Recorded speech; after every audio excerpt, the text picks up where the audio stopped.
My inspiration to become a chef really came from my elder cousin. I left home at a very young age, and he was almost like a father figure. You know, it was a bit silly, but I copied all the subjects that he chose in school, and catering was one of them.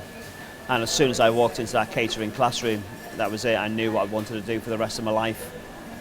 But you know, to carry on, because it is a tough career to continue in. You know, I take inspiration from like-minded people who I surround myself by, ingredients in general, and obviously making people happy. So, but first and foremost, it was my cousin. Manchester city centre has taken on a phenomenal resurgence in high-end restaurants, and I'm really excited to be part of that resurgence, and you know, be one of the leaders of taking Manchester forward.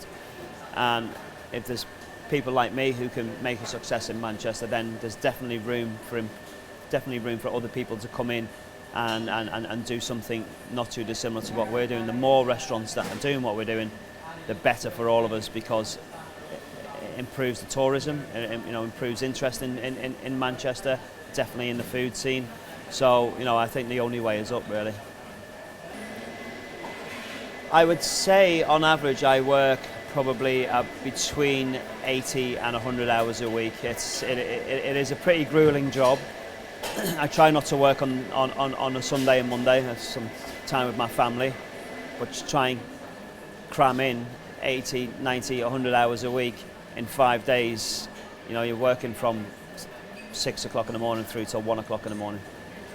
I think one thing that really sets me apart from other chefs is my unwillingness to give up.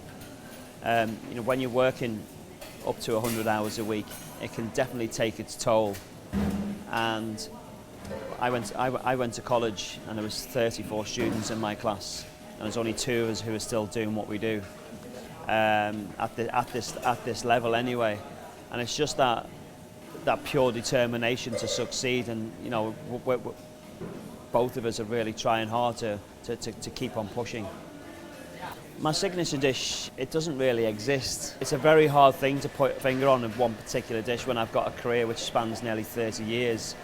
My style, this is probably be a little bit more easier to put a finger on. Is, you know, I'm a true believer in classical flavour combinations, and I make sure that I'm disciplined enough to stay with them classic, because they work. You know, they're there for a reason. They become classical for a reason, and you know, my job is to make them flavour combinations interesting to my diners. So I'm a playful chef, but also at the same time I'm quite disciplined in the flavour combinations that I stick with.